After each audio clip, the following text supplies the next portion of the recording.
trying to clean up my shop and I'm a little bit bored with that. I thought I would do a video that I've been meaning to do for a while. Even though my shop is a big mess, I can still do this. This is covering the tools that I use here in my shop.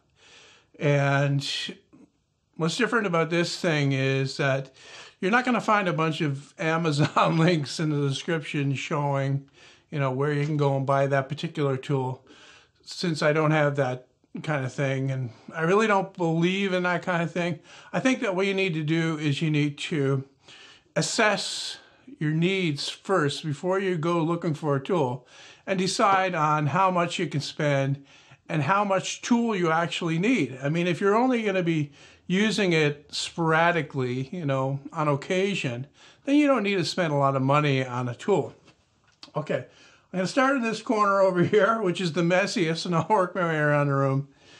Here, I have my belt grinder. I use this not a lot lately because I haven't been doing a lot of metalworking projects, but it's very handy when you need to do some metalworking projects. In the corner here is my compressor closet, and up on the shelves in here, the particle board shelves held up by biscuits that are still up there. I have various jigs and other things that I don't use very often, so they're good. This is a good place to put them.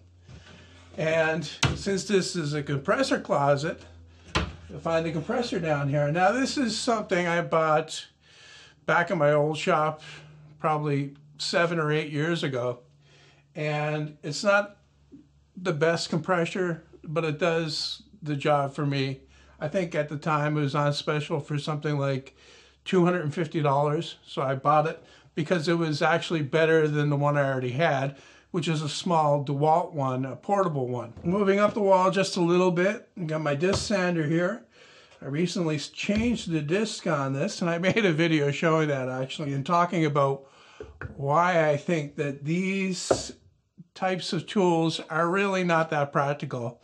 When I built it, I was using this almost all the time, but since then I built a smaller one, which we'll get to later in the video, and I use that way more than I use this now. It's just too inconvenient. It takes up too much space, and the disc, even though it is a big surface, you really only use small areas of it.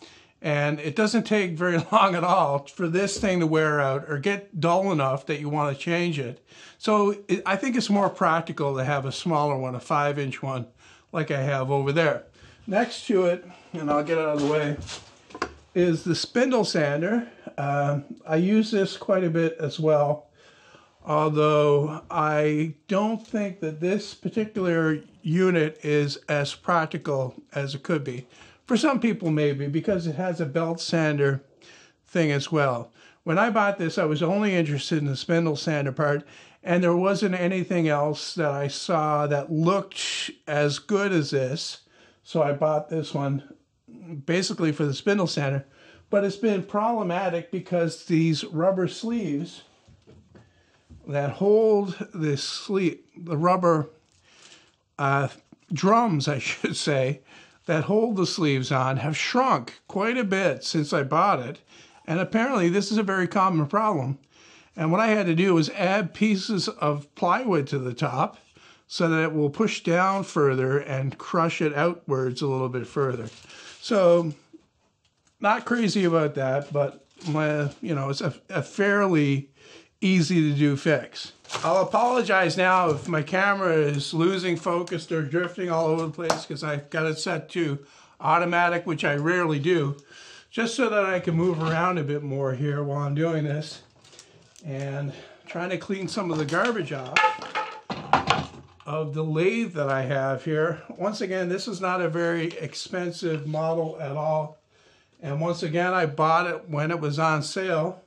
I got this at Busy Bee Tools in Barrie, and I think it was on special for $2.99, I do believe. So I grabbed it up, and I don't use it a lot, but when I do use it, it's really handy to have. Since I did get it at Busy Bee, the brand is Craftex, but I think that this is made by some company in maybe Taiwan or a place like that. and then rebranded for a bunch of different outlets over here in North America. I think Harbor Freight has the exact same model, except it says something else on there. So there are a lot of these out there. And like I say, it's not the best, but it does what I want it to do because I don't use a lathe every day. All right, I can move up and look at something that I do use every day, and that's the reason why I spent good money on it back when I bought it, which was a long time ago. I'm not great with dates. I'm not. If you watch any of my other videos where I'm talking about this stuff, I guess, and I'm usually off maybe by as much as 10 years. So I know I've had this for at least 10 years. It's a really good saw. This particular model, I don't think that they make it anymore. They make one that's very similar to it.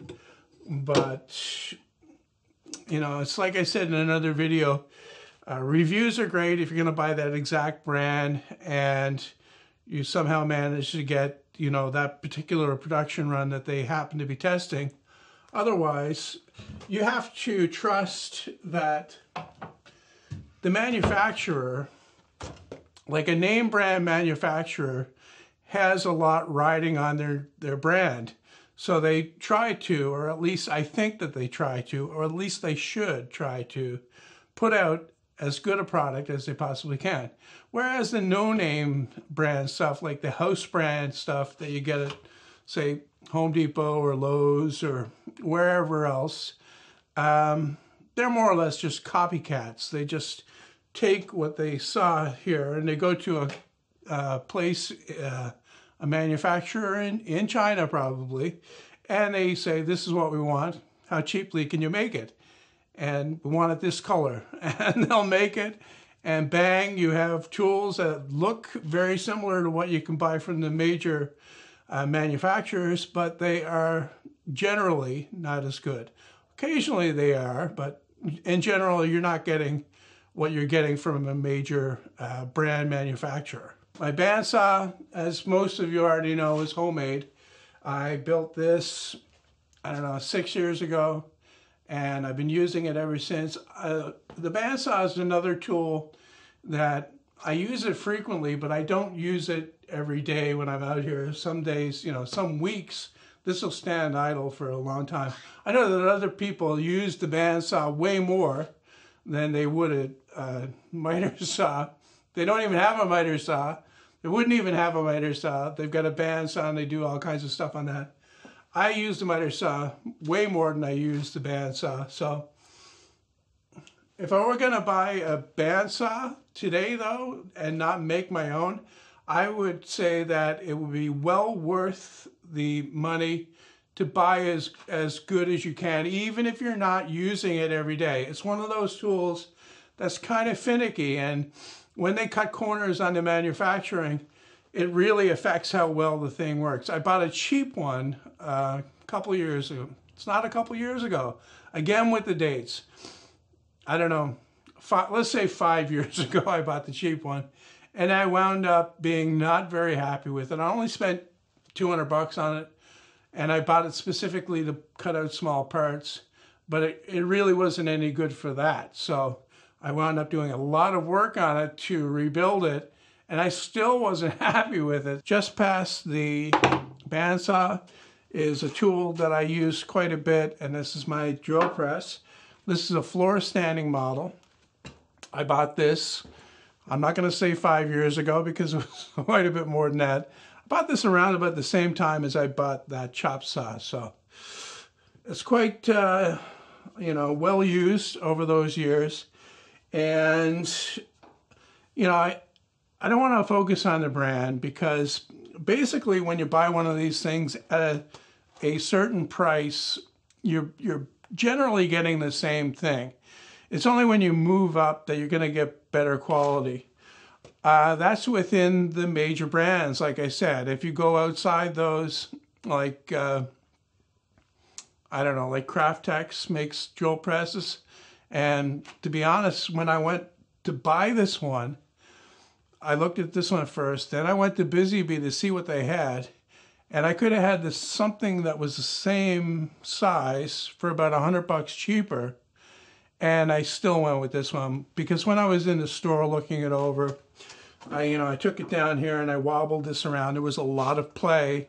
And in general, everything seemed to be of a lower quality. So I went with the better one because I knew that this is something that was going to be, in my shop forevermore. That if I spend the money now, then I won't have to, spend the money later on. Okay, we're up here at the workbench where all the fun stuff is. Either hung up behind me or on shelves behind me or on the workbench or in the workbench. Cordless drill. Once again, it depends upon how much you use them. I use my cordless drills a lot, especially back in my day job. I used to go through them like mad. Same thing with impact drivers. I had a Makita drill here, but basically all the major brands are good. This one in particular I like because it's very compact, even though it's an 18-volt drill. And it's got a smooth trigger that doesn't have the steps like a lot of the other ones do. Like this one here is stepped. This is the maximum one that I got last year, I think. It works good. I haven't got any complaints about it. The drill I really like. I still cut up sheets and stuff that would be very difficult to do on the table saw with a battery-powered saw, and I'm using this one. Although I have another one, the DeWalt one that I got a while ago. That's heavier though, it's bigger, which would make it more suitable for cutting out, big stuff, ripping down sheets and whatnot. Along the front of the workbench there, I've got clamps like this. And these are the, the go-to ones that I use all the time. These are just a standard, say, F clamp with these plates that lock in place. These are the ones that I like the best. Of all the clamps that are manufactured, I like these ones the best. So I use these a lot. On the bench itself, I've got my big wooden vise here that I made a few years ago. And I use that quite often. I highly recommend making one. There's details on this on my website. If you want to build one, there's a SketchUp model that's fairly detailed to make your own. I also have my quick release vise over here, and there are plans available for this if you're interested in making one. One of those things that I don't use as much, but when I use it, I really appreciate it because it's hard to beat. Mainly because it opens up to about 13 inches and it does it rapidly. You don't have to mess around, spooling it out with the handle. Just move a lever and it'll come right out. Now up here on the board are some of the hand tools that I use. I'm not a big hand tool user, but some projects, certain aspects of some projects, you really can't do them with power tools, so you have to do them with hand tools. A lot of people think that there's no skill involved when you're using power tools. That's not true at all. The same level of skill is required for both, actually. And it's just slower using hand tools, that's all. Framing square, smaller square, combination square, a couple of those. This one's older. Screwdrivers. I tend to like the multi-bit screwdrivers. Not this one in particular or this one, but the one that flicks out. Although I really can't recommend that one because they've cut back on the manufacturing in that one and made it crappy, so it doesn't work as good, not the new ones anyway. Mallet that I made a few years ago, pliers, wrenches, Allen keys, so on and so forth. Chisels, of course, a couple of block planes there. Hand saws I never use. I've got a bigger hand plane here that I bought 2 or 3 years ago. And as you can see, it mostly collects dust. But once again, it does have its place. I do use it when I need it. Above the board, I've got my tool cubbies. That's what I call these. And in the end, here's my glue gun. And next to that is a jigsaw. Jigsaw is a handy tool to have. I would recommend, if you're starting out in woodworking, there's a few things that you absolutely should be getting. And the jigsaw would be amongst those. Another thing is a circular saw, the one that plugs in, which is in the next thing here, actually. This one up here, this is a grinder, which we won't look at. I've got a sander here that I bought a few years ago that I never use because it's a square pad one. I only use it for special things. And I've got a router here. This is a full-size one. This happens to be the Milwaukee one. But I've also got two other ones. I've got a Bosch that's in my older router table. And I've got a Maximum, which is Canadian Tire brand one, in my current router table. And routers are something that, once again, it's like the bandsaw. You're almost better off buying the better one that you can afford. At least look for one that has a 1/2 inch collet so that you can put 1/2 inch bits in there. And that's usually a dividing line right there. If you buy one that has that, normally it has more power. It's going to be more robust because it needs to handle that bigger bit. Next to that, I've got a smaller trim router. This one right here is a Makita. I've had this for a long, long time. And once again, I don't use it very often, but it's very handy because of its small size. It does exactly the same thing as the big one does, except it's more, it'll fit into places. You can use it with one hand, so a lot better for certain things. Over here is my Biscuit Joiner. A lot of guys don't like these, obviously, for no good reason, actually. If I like them, that means that they have to be good for something. Don't you think? I think so. Anyway,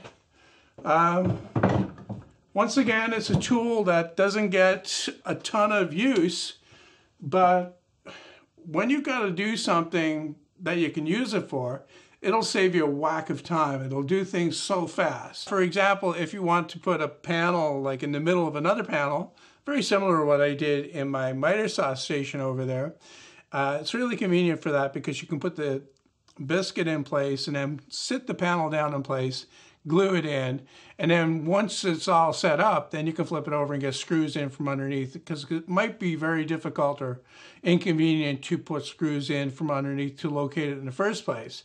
So that's a situation where it's very handy. Also, in general, for putting stuff together, it's hard to beat because it keeps the parts in line so that they're not slipping all over the place when you put the clamps on. And, they do add strength. People think that they don't add strength to the joint, but they definitely do. Okay, important to know that I'm not trying to sell you a biscuit joiner here. It's another one of those tools that, if you have one, you'll probably use it if you're doing this kind of stuff. If you're putting together cabinets and whatnot, a biscuit joiner is a good thing to have. Over here at what's supposed to be my sanding table, my downdraft sanding table, which has spent exactly one day in that roll with a dust collector hooked up to it over its entire history. I built this, 6 years ago, 7 years ago. But it is a good top to have the other machines that I use on here. I got my belt sander. I don't use this as much as I used to. I used to use this a lot for metal grinding, but now that I've got the belt grinder, I don't use it for that, unless it's something really quick. Next to that, I've got my random orbit sander. Now this is a bigger one, and this one was pretty expensive. I've had a lot of random orbit sanders over the years, and my last one was a Makita, I think it was, and it developed a problem with the disc. I think it's separated anyway. So I splurged and I bought this. Now this is a great sander. It really works well. One problem that I have with it though is the way the handle is. When you're sanding, you really want to be putting pressure down like this. And of course, it's impossible to do that one-handed with this.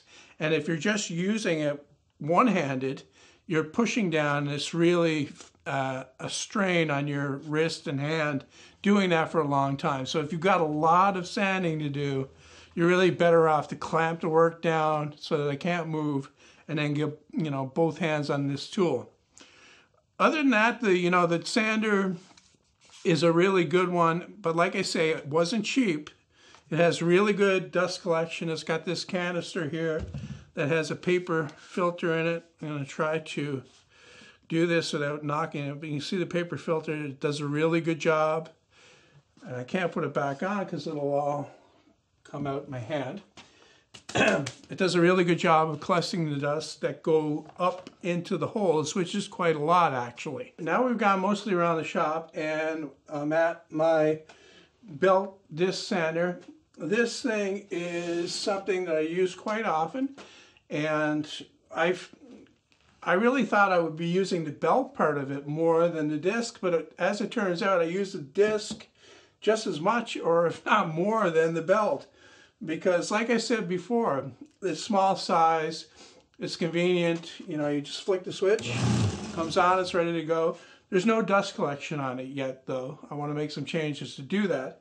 But the real beauty of it is, if I unscrew this and take this off of here, is the disc is 5" and it comes off easy enough. And then I've got a whole box of these. I'll just stick a new one on when this one gets destroyed. And they cost next to nothing. And that's the difference between this machine, which serves two purposes and takes up less space than that machine over there. So I've got a fresh disc here. This is a peel and stick one. Take that and stick that on. And it's ready to go again. I've got plans available for this. If you're interested in building one, it's not a difficult machine to build. Lots of people have built it, I know that. And nobody has had any problem building it either. All my plans are very methodical and step-by-step, so it's very easy to follow along with. Now that we've gone all the way around the shop, we move into the center here, and we're by my table saw. And this is the single most used tool in my shop. This particular one here, I rebuilt this from one a few years ago, back in my old shop again. Probably 5 years now this has been in use. And before that I had a kind of a homemade one that was made up from a job site saw, which is a Makita. I took the parts from that and I made kind of a sliding table saw. If you watch my old videos, you've seen lots of that. Anyway, this is the one I've had in the meantime, and like I say, it is the most used tool in the shop. Some people use track saws instead of table saws, but I don't think that they can come anywhere close to the versatility of this tool. Now, there's nothing special about this saw. It's a lower quality brand, you could say, Busy Bee. It was made back in the late 70s or early 80s, I do believe. 1980, I'm pretty sure, actually. And it's a cast iron top. It has cast iron wings. And then I added all this stuff to it, and I made a base for it to sit on. I also made the fence system for it, this one here. Before this, I had another homemade fence, actually. And I think that's what, the single best way that you can improve one of these saws, one of these cheaper saws, is to get a good fence on there. This one works perfectly. It moves smoothly. It locks in securely. I've had full sheets of plywood running through here up against this fence. It's never moved. And once again, I've got plans available for this fence if you would like to build one. I highly recommend it because, like I said, it will take a crappy saw up, at least 2 notches just by adding something like this to it. It really makes a huge difference. And there's a link to this plan and the other ones that I mentioned in the video description. Anyway, I'm going to leave this one off here. I didn't want to do a shop tour video, but it kind of turned into something like that. But it is the most common tools that I do use. And I've been doing this kind of stuff for a long, long time. And people get into, a different path with doing things. And I'm in this particular path where I use these certain types of tools. Now, you might be different. You might, favor the bandsaw and not want the miter saw. Or you might, favor a track saw and never touch one of these table saws. But that's, that's your own personal choice. But the lesson that I'm trying to get through in this video, if I'm anybody to be giving a lesson, that is to, before you make that tool purchase, think about what you're going to be using it for. Try to figure out what you're going to be doing with it. And then at that point, you can justify the expense or the money that you can spend on it.